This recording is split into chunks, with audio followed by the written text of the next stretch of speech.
Hai.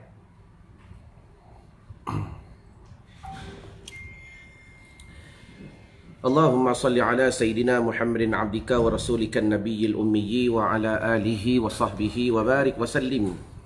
Allahumma anta laha walau azumat farrijha bifadli. Bismillahirrahmanirrahim.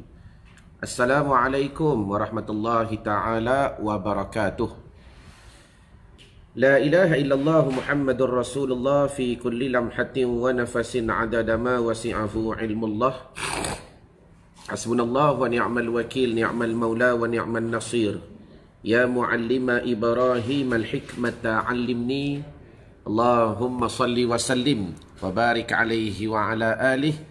Ilahi, Tuhanku, anta maqsudi, kepadamu maksud dan tujuanku. Wa ridhaka matlubi, dan hanya redamu yang aku tuntut.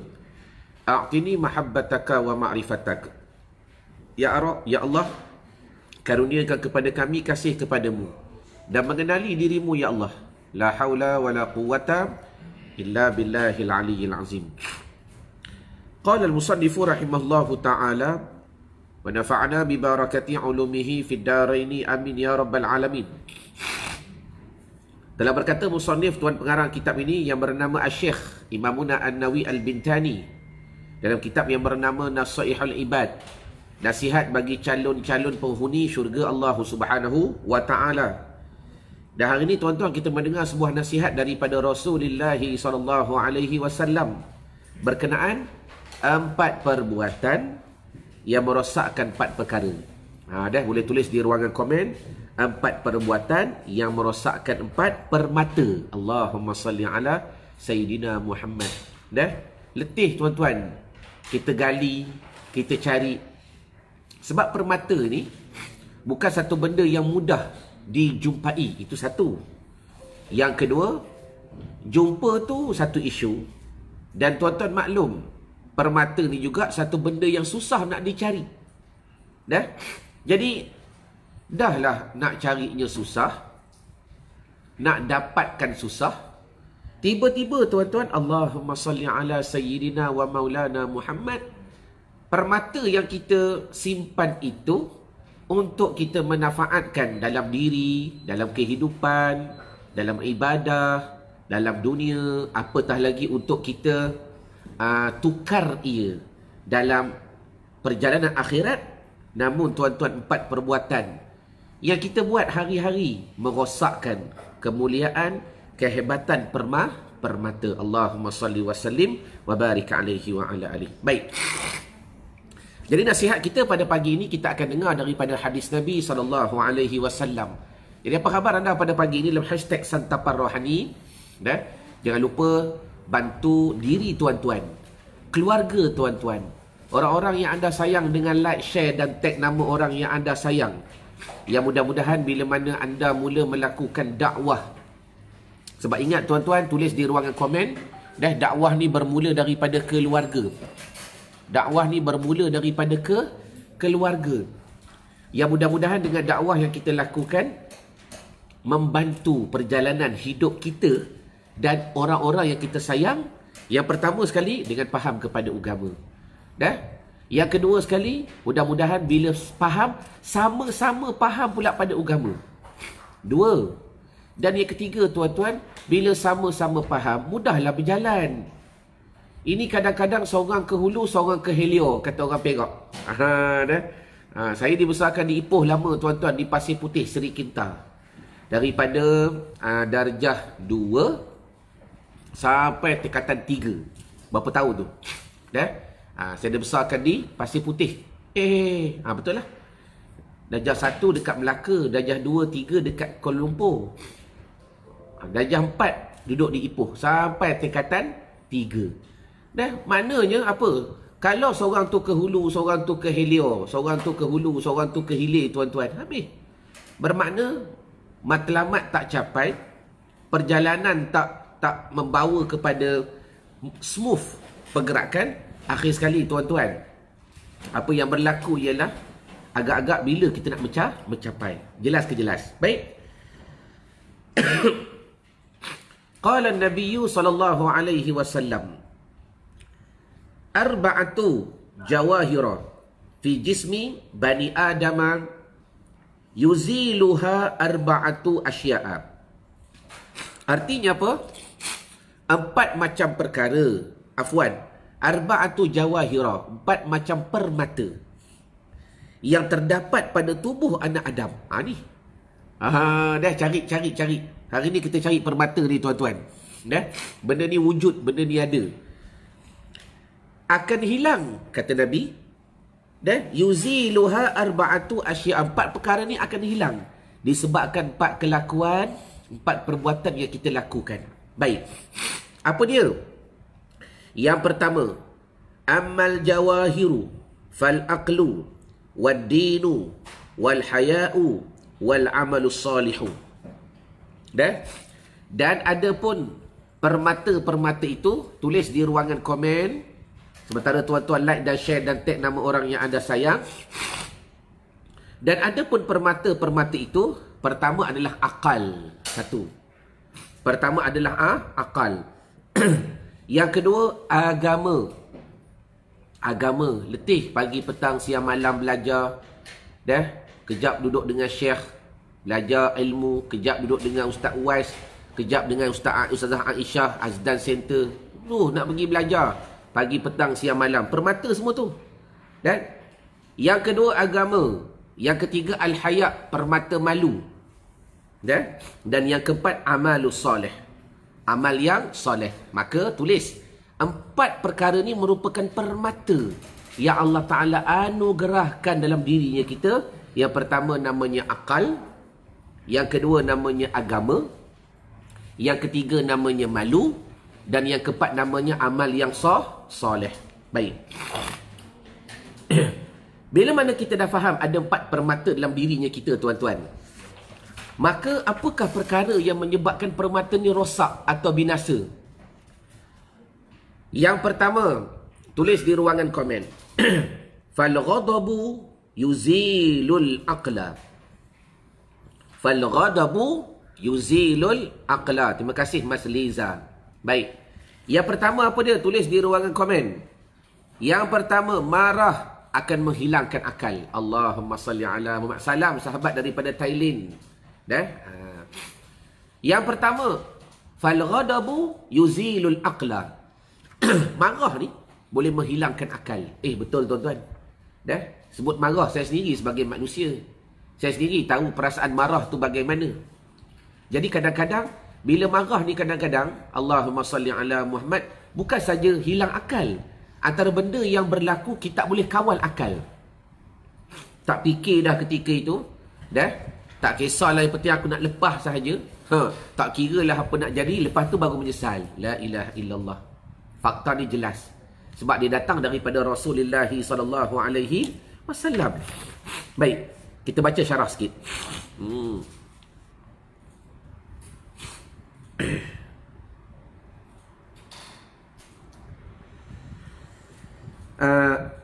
Empat perhiasan yang ada pada watak manusia berharga akan hilang sifat-sifat yang tercela. Akal adalah suatu mutiara bersifat rohani. Bila sebut akal, satu mutiara bersifat rohaniah. Jangan tuan-tuan pergi bedah pula otak nak cari mutiara. Dia satu mutiara yang berbentuk rohaniah, berharga sangat, yang berhubungan dengan jasmani. Akal ni dia ada hubungan dengan jasad kita, yang diciptakan Allah sebagai satu-satunya kelebihan yang membedakan dengan haiwan dan malaikat. Jadi hari ini kita bersyukur kepada Allah Subhanahu Wa Taala. Adanya akal ini, di situlah membedakan antara kita dengan haiwan, antara kita dengan malaikat. Nampak? Macam semalam kami belajar dalam sesi Zoom bersama Tuan Guru Haji Samsul. Membedakan orang Islam dengan kafir, as-salah. Membedakan orang mukmin dengan orang yang fasik, apa dia? Zakat. Hak malah bayar zakat tu fasik lah tu. Membedakan mukmin dengan fasik, antaranya zakat. Jadi maknanya apa? Bila mana kita maklum tuan-tuan, akal itu satu benda yang membedakan antara makhluk dengan haiwan, manusia dengan malaikat, maka hari ini kita bersyukur. Nak belajar lah tuan-tuan, insya-Allah pagi-pagi kita mula. Waalaikumsalam Nur Siah. Kita mula nak nyatakan kesyukuran. Tulis, Kalau boleh belajar setiap pagi tulis, apa 3 perkara yang aku syukur pada hari ini. Mula dengan 3 dulu. Paling tidak pun nikmat ada akal. Ya Allah, hari ini masih lagi aku ada akal. Itu juga satu mutiara yang besar. Sebab ada orang yang ditarik nikmat akalnya. Ada orang yang telah ditarik nikmat boleh berfikirnya. Macam pengalaman hamba lah mengajar khatam kitab. Kami ada tiap-tiap hari pukul 10, kami ada program khatam kitab, yakni belajar kitab sampai khatam. Okey tuan-tuan, pengalaman saya lah mengajar kitab dengan saya guna bahasa indah dah, dengan golongan-golongan yang berpangkat ibu saya. Terima kasih Siti Maria. Yang berpangkat mak saya tuan-tuan. Allah ustaz, dia kata apa? Ustaz boleh slow sikit tau, ustaz cakap laju sangat ni. Makcik ni dah lah apa tu? Slow sikit. Lah, lambat sikit nak faham. Tengok. Bermakna Allah Ta'ala dah tarik nikmat akal dia untuk berfikir. Dengan sebelum ni laju, tiba-tiba slow sikit. Nampak? Tapi why not? Masih lagi kita bersyukur. Masih lagi mampu untuk berfikir. Baik. Jadi apakah perkara yang boleh merosakkan akal ni tuan-tuan? Maka kata Nabi SAW, akan hilang akal lah oleh perasaan marah yang melulu. Tulis, ni kunci dia. Sebab tu belajar hadis kena ada syarah. Ulama syarah, marah yang macam mana yang boleh menghilangkan akal. Terima kasih Badrul Syam. Tulis, iaitu marah yang melulu. Maknanya, dalam Islam ni boleh marah? Tak boleh. Marah yang diharuskan. Saya nak bantu tuan-tuan dengan teknikal terus. Macam mana marah yang diharuskan? Tulis point. Antaranya marah kerana Allah. Tulis. Nak buat apa-apa pun biar kerana Allah. Kalau kita ada perasaan marah kerana Allah, aku nak tegur dia kerana Allah, aku nak sedarkan dia kerana Allah, maka itu insya-Allah marah yang akan dibantu oleh Allah Subhanahu Wa Taala dengan perasaan yang baik, dengan jiwa yang baik. Tapi kalau marah yang melulu tuan-tuan, akal bukan akan hilang, rosak binasa. Rosak binasa. Sebab tu tuan-tuan, hari ni kita dengar akal ni permata yang berbentuk maknawi. Tuan-tuan ingat dia tak boleh rosak ke? Roh pun boleh rosak. Roh pun boleh sakit. Usah kata jasad. Kan bila orang pukul kita, pung, nampak bengkak. Kan? Nampak bengkak. Bermakna jasad boleh sakit. Tuan-tuan, siapa yang tak pernah tahu? Roh kita ni pun boleh sakit. Roh kita ni pun boleh cedera. Roh kita ni pun boleh kurus, gemuk. Afwan. Alhamdulillah. Jadi maknanya, bila roh kita ni tuan-tuan, satu benda yang bersifat bentuk maknawi, dia bukan maknawi, roh ni benda ada. Tapi bila kita tak faham cara nak menjaga dia tuan-tuan, ni kata ni, benda itu benda yang boleh sakit. Jadi maknanya apa? Memandangkan betapa bahayanya marah ini. Kita dengar syarah tuan-tuan. Dalam perceraian suami isteri pun tidak akan sah apabila talak dijatuhkan ketika dalam keadaan marah. Tengok. Nak cerita bahana marah ni tuan-tuan. Kalau kes perceraian suami isteri, dia tak akan sah apabila talak dijatuhkan ketika marah. Tengah marah, diangkat. Begitu juga seseorang yang hakim tidak sah menjatuhkan suatu hukuman apabila dia dalam keadaan marah. Ini fiqah. Seseorang hakim nak jatuhkan hukuman, kalau dalam keadaan dia marah tuan-tuan, maka tidak sah hukuman itu dijatuhkan. 2. Justru itu, dalam satu hadis yang lain disebut bahawa ketika salah satu as-sahabah meminta tausiah ataupun nasihat kepada Rasulullah SAW, maka dijawabnya, jangan marah. Ya Rasulullah, nak nasihat lagi? Nabi sebut kali kedua, jangan marah. Ya Allah, ya Rasulullah, bagilah aku nasihat lagi. Nabi sebut kali ketiga, jangan marah. Maknanya dalam satu situasi, Nabi pun pernah mengajar sahabat, waktu diminta nasihat, Nabi kata, jangan marah. Itu je, jangan marah. Maknanya tuan-tuan, tulis, ini juga sunnah Nabi. Kalau orang minta nasihat, kita boleh bagi. Kau ni tak ada nasihat lain ke? Tak, Nabi ajar begitu. Tak salah marah-marah sangat. Jangan marah. Jangan marah. Jelas ke jelas? Allahumma salli ala Sayyidina Muhammad. Baik. Okey. Kepada yang bertanya, dia begini. Tengok ketika itu waras ke tidak. Sebab kan bicara akal. Sekarang ni bicara akal. Antara benda yang boleh menghilangkan akal, fokus kepada yang tu dulu. Bermakna bila dia terlampau marah, tuan-tuan, bila dia terlampau marah, maka dia dah lost, akal dia hilang. Dah? Bila akal dia hilang, kadang-kadang dia buat benda yang melulu.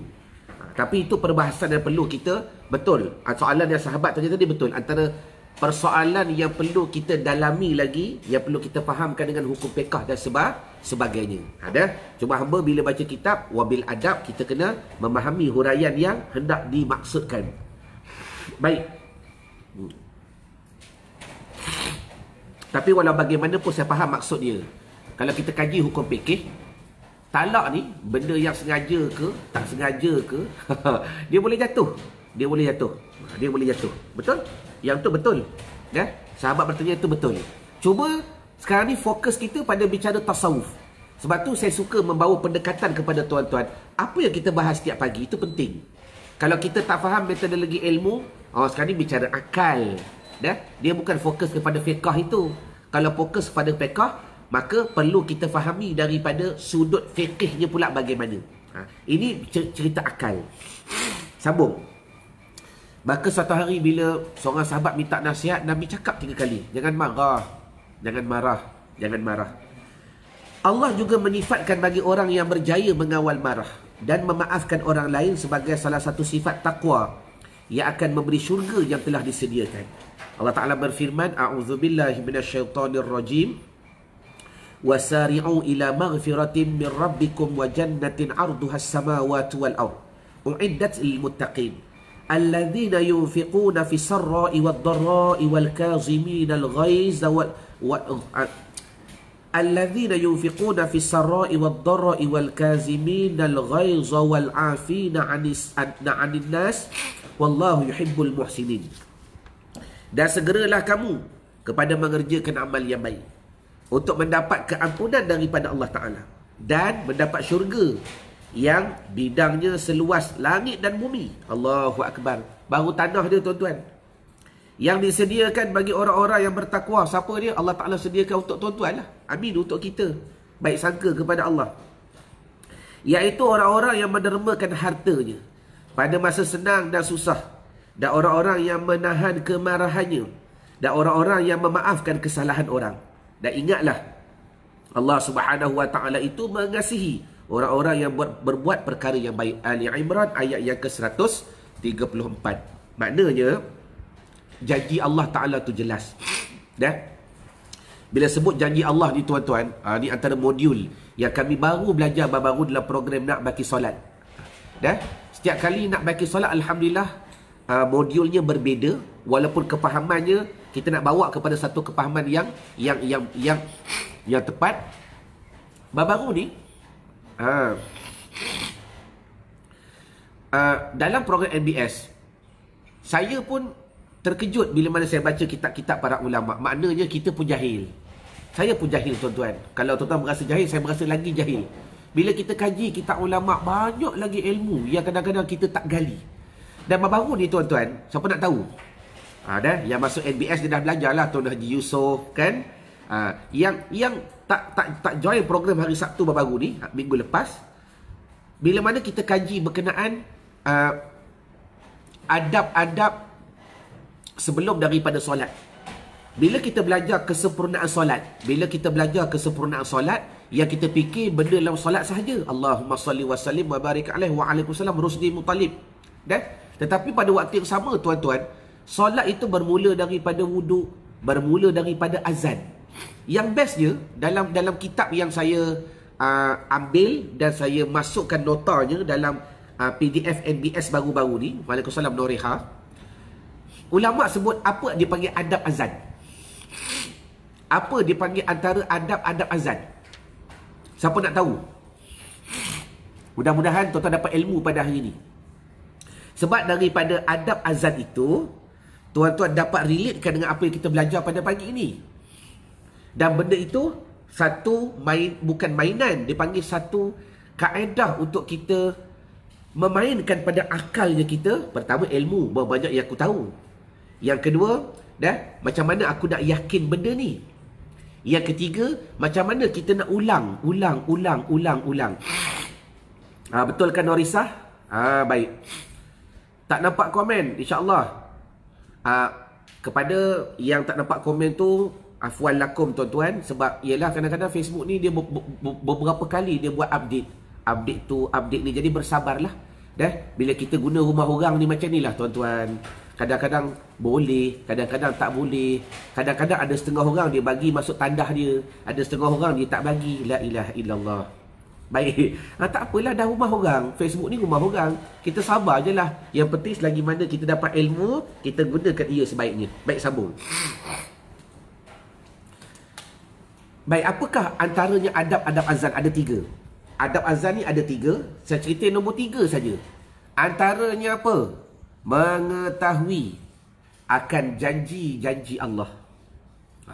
Terima kasih Hasna Manja. Mengetahui dan meyakini akan janji-janji Allah. Maknanya bila kita dengar azan tu, yang pertama dalam kitab tu kata apa? Ada adab sebelum solat. Kalau untuk masalah azan, pertama sekali tengok matahari. Waktu dah masuk ke belum ni? Contoh. Yang nombor 3 tu apa? Tulis di ruangan komen. Tulis. Iaitu berfikir dan meyakinkan berkenaan janji-janji Tuhan. Boleh jadi ilmu baru bagi tuan-tuan. Yang dah masuk NBS, dia orang dah dengar awal dah. Tuan-tuan pun tak apalah. Tuan-tuan dapat juga sekurang-kurangnya apa yang kami belajar baru-baru ni. Bila dengar je azan, antara adab yang perlu ada pada akal, apa dia? Meyakini janji-janji Tuhan. Berfikir dan yakin. Kalau nak berfikir, pertama kena, of course kena ada ilmu. Macam mana tu nak fikir berkenaan janji kalau tak ada ilmu? Betul ke betul? Contohnya apa dia? Apakah kelebihan solat di awal waktu? Begini. Bermakna kita ada ilmu, dan dengan ilmu itu kita boleh berfikir, Allah Ta'ala janjikan begini untuk solat di awal waktu. Kan ada janji tadi? Ada janji. Maka tuan-tuan, sebagai manusia, kita akan menagih janji. Itu adab, tak ada masalah. Bukan kita memaksa, itu adab. Dah Tuhan janji kan? Apa lagi? Antara kelebihan-kelebihan solat di awal waktu. Banyak, nak cerita banyak. Kalau saya sebut hari ni tuan-tuan, lama-lama mengaji tak habis. Santapan rohani kita entah ke mana. Bukan dah jadi rohani dah, jadi sengsara. Allahumma salli ala Sayyidina wa maulana Muhammad. Jadi kesimpulannya yang tuan-tuan boleh belajar ialah, cuba fikirkan berapa banyak ilmu yang aku tahu berkenaan janji Tuhan, berkenaan waktu. Cuba fikir hari ni. Tu dia panggil ajak berfikir ni. Gunakan otak untuk benda baik. Berapa hadis, berapa maklumat, berapa fakta, berapa kitab, berapa buku. Sekurang-kurangnya kita nak cuba gunakan otak kita ini yang Allah Ta'ala telah anugerahkan untuk kita fikir. Berapa ya yang aku tahu maklumat berkenaan kelebihan tentang janji Allah dalam masalah azan. Itu bersatu dalam masalah azan. Nampak? Maknanya kalau tuan-tuan tak tahu, cari ilmu. Tu sahaja. Attend program. Kita ada program NBS free. Kalau tuan-tuan rasa PKP ni tuan-tuan tak mampu bayar, tuan-tuan dah tak ada alasan, sebab kami dah sediakan program percuma untuk tuan-tuan. Yang tu masuklah dah belajar. Setiap hari Sabtu kami run NBS percuma. InsyaAllah banyak ilmu yang tuan-tuan akan dapat. Nanti admin kami akan masukkan easy.la/NBS free. Daftar. Itu supaya saya nak bagi faham, kalau tuan-tuan tak belajar, simple saja. Tuan-tuan tak ada ilmu. Betul ke betul?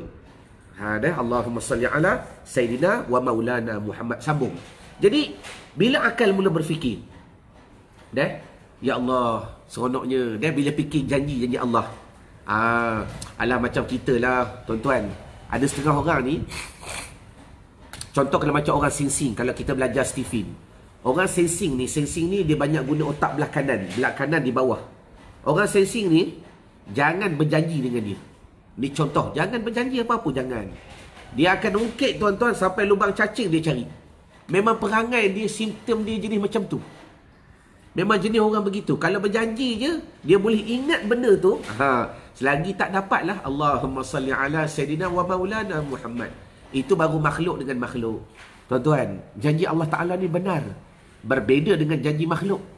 Janji Allah Ta'ala ni khalis. Berbeza dengan janji makhluk yang palsu. Kadang-kadang, tak semua. Cuma saya nak bagi faham, belajarlah. Hidupkan akal, hidupkan minda. Sebab itulah tuan-tuan, cerita hidupkan akal, hidupkan minda ni, Allah, seronok malam tadi. Siapa yang seronok malam tadi bersama Dr. Samsul, cuba tulis kejap dekat ruangan komen. Banyakkan kita belajar malam tadi. Saya rasa antara benda yang paling best yang pada malam tadi kita nak belajar, saya nak buka sedikit kepada tuan-tuan yang berada pada sesi live pada pagi ini untuk saya bantu tuan-tuan. Cuba tulis kejap siapa yang berasa best bersama dalam sesi live pada malam tadi. Di grup NBS Jun kita belajar mengenai tauhid dan akidah. Terima kasih Nurul Nadia. Siapa lagi? Antara benda yang saya saya bukan kata terkejut. Saya rasa saya bukan kata letih saya nak sampai kepada masyarakat. Tapi yang saya rasa penting masyarakat perlu ambil tahu, tuan-tuan, apa yang kita belajar malam tadi, yang kita dengar alam malakut, alam jabarut, alam roh, kita belajar lagi masalah syirik khafi dan sebagainya. Tuan Guru Haji Samsul kata apa? Itu semua fardu ain. Agak-agak siapa yang terduduk malam tadi? Agak-agak siapa yang terduduk malam tadi? Allahumma salli ala Muhammad. Tak payah sembang lah.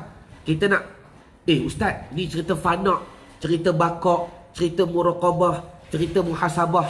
Ini semua ilmu tinggi-tinggi. Tuan-tuan, tengok malam tadi Dr. Samsul kata apa? Yang kita belajar ni baru fardu ain. Terima kasih Nur Lili. Nampak? Siapa yang malam tadi 3-4 kali kena zas. Baru fardu ain. Maknanya hari ni kita menyesal sungguh. La ilaha illallah. Bila sebut fardu ain, sepatutnya benda ni kena selesai, akhir balik dulu. Nampak? Tengok Haslina kata, semalam bila kata ilmu tasawuf tu pun fardu ain. Betul. Maknanya bila baru landasan fardu ain, tuan-tuan, sebenarnya bila sebut fardu ain ni, cuba jawab sekejap dekat ruangan komen. Tuan Haji Mansur, siapa yang tak dapat tengok? Sebab biasalah sekarang ni kan Facebook tengah menggila. Jadi kami masuk satu video tu, tiba-tiba dia block juga. Tak apa, kami ada simpanan, kami akan masukkan balik. Malam ni kami akan buat relive balik. Malam ni kami akan buat relive balik untuk tuan-tuan yang nak tengok lah. Nak tengok di grup NBS, kami akan buat relive balik. Boleh ke boleh? Cuma nak cerita tuan-tuan, la ilaha illallah, sembang bab alam roh, alam malakut, alam jabarut. Semalam saya tengok Dr. Samsul, dia cerita bab alam roh tu pun saya, kalau boleh keluar air liur nak keluar tuan-tuan. Kita pun takjub cara dia susun tu cantik. Lepas tu dia kata apa? Yang buat zaz pada hati tu ini bukan sembah hakikat, ini ilmu fardu ain. Siapa tu pelanting semalam? Farah. Ini ilmu fardu ain. Ilmu fardu ain. Jadi hari ni kalau fardu ain tuan-tuan, fikirkan sepatutnya bila kena selesai. Sepatut daripada awal dah selesai dah benda ni. Allahu Akbar. Tapi tak apalah. Cuma masih lagi belum terlambat. Terima kasih Nur Siang. Masih lagi belum terlambat untuk tuan-tuan belajar. Masih lagi belum terlambat untuk tuan-tuan duduk balik dekat atas track yang betul. Kadang-kadang biasalah ujian, kita nak pergi ke Melaka, tiba-tiba marilah sekejap dekat Seremban ada kenduri ni, kita pun kona. Ya ibu, tak apa, Ibu Ramlah, insya-Allah malam ni kami akan cuba relive-kan lagi sekali. Kami akan relive-kan. Jadi mana-mana yang tak tengok, jelas ke jelas. Allahu Akbar. Terima kasih. Sama juga pagi ni, apa yang kita run dalam NBS, tuan-tuan kena faham satu saja. Tuan-tuan, saya cuba nak bantu tuan-tuan dalam ilmu NBS. Walaupun pengalaman saya, inilah NBS yang terbaru ni, saya rasa banyak orang pening. Banyak orang pening. Yang paling best, yang pening tu bukan menyatakan apa. Jawapannya, ilmu tu ilmu fardu ain. Jelas ke jelas? Okey. Jadi saya rasa dengan apa yang kita belajar pada pagi ini, kita dapat faham. Saya rasa satu cukup. Besok kita sambung lagi tuan-tuan. Apakah 4 perkara yang merosakkan 4 permata.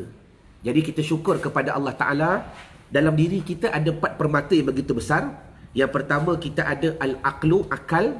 Yang kedua, ad-dinu, kita ada agama. Yang ketiga, al-haya, kita ada malu. Dan yang keempat, wal-amalu soleh, kita ada amal yang soleh. Jangan kita merosakkan permata yang Allah Ta'ala anugerahkan ini dengan 4 perkara yang lain. Hari ini kita baru selesai. Yang pertama, apa dia? Jangan binasakan akal dengan marah. Adakah tak boleh marah? Boleh. Saya terus bagi teknikal. Marah kerana Allah, maka diharuskan. Dah. Macam mana nak marah kerana Allah? Ni penting. Tulis. Akhir sekali tulis. Macam mana nak marah kerana Allah? Macam mana nak marah kerana Allah? Jawapannya ada dalam program NBS. Hati kita kena sentiasa ingat Allah. Sebab hati dengan akal ni, dia sentiasa connection. Dah? Dia sentiasa connection. Jadi, kalau hati sentiasa ingat Allah, tuan-tuan, sebab akal ni, dia darah dalam akal sentiasa akan berpusing. Dekat, ni dah ilmu dalam ni. Sepatutnya ilmu ni ilmu ICS, tapi lah saya bagi sikit je sebab pukul 10 saya nak kelas khatam kitab, tuan-tuan. Dah? Akal ni, tuan-tuan kena faham, dalam otak kita semua ni darah. Semua ni darah, daging. Darah ni, semua badan kita, darah tu akan berpusing dekat jantung. Lepas tu pergi balik dekat otak. Betul? Saya bagi contoh mudah. Darah dekat otak tu, dia akan berjalan, maka jantung lah tempat filter dia, tuan-tuan. Maka bila hati sentiasa ingat Allah, ni proses yang kami belajar dalam program nak baiki solat. Macam mana kita nak develop benda ni, nak bina hubungan itu. Bila hati itu ingat Allah, maka darah tu akan difilter. Bila darah tu difilter, maka darah yang keluar itu akan membawa yang dikatakan kalimah Allah. Maka dia pergi ke otak balik. Maka bila nak marah, Allah. Boleh. Harus marah kerana Allah. Marah kerana Allah, maka marah yang tidak dilarang. Bahkan marah itu antara marah yang perlu ada dalam diri kita. Kalau tidak, marah yang akan boleh merosakkan akal kita kepada diri kita, kepada orang lain dan kepada Allah Subhanahu wa Ta'ala. Jelas ke jelas? Jadi saya rasa madai dahulu pertemuan kita pada pagi ini. Mana yang baik itu datang daripada Allah. Dah? Yang tak baik itu of course datang daripada kejahilan saya sendiri, tuan-tuan. Kita bertemu esok dalam hashtag Santapan Rohani. Lama juga rindu, tuan-tuan, dah, sebab kami ni hari tu program NBS. Habis hari tu kita ada 3 minggu lepas ada event interaktif Cinta Solat. Kami belajar ilmu khusyuk. Dah? Khusyuk is real. Semua tulis khusyuk is real. Benda ni real sangat, tuan-tuan. Tuan-tuan tak perlulah dia panggil nak nak berlakon tawaduk, rendah diri. Ya ke ustaz? Tak perlu. Belajar. Saya confident, tuan-tuan, insya-Allah Allah Taala anugerahkan. Lepas tu habis ICS, kita ada coaching. Habis coaching, ni pula ada run program NBS. Habis NBS, kita ada pula sambungan coaching. Hari ni alhamdulillah saya dapat bersama dengan tuan-tuan kembali dalam program hashtag Santapan Rohani. Jadi khusyuk is real, khusyuk is real, khusyuk is real. Kalau tuan-tuan nak belajar ilmu ni, bermula dengan program nak baki solat percuma dahulu. Ambil yang percuma dulu, tuan-tuan, supaya tuan-tuan tengok macam mana kami run program, kami belajar, kami ajar dengan kepahaman yang tepat dan padat untuk kalian belajar. Ma'assalamah wa liqa. Assalamualaikum warahmatullahi wabarakatuh. Wallahu a'lam.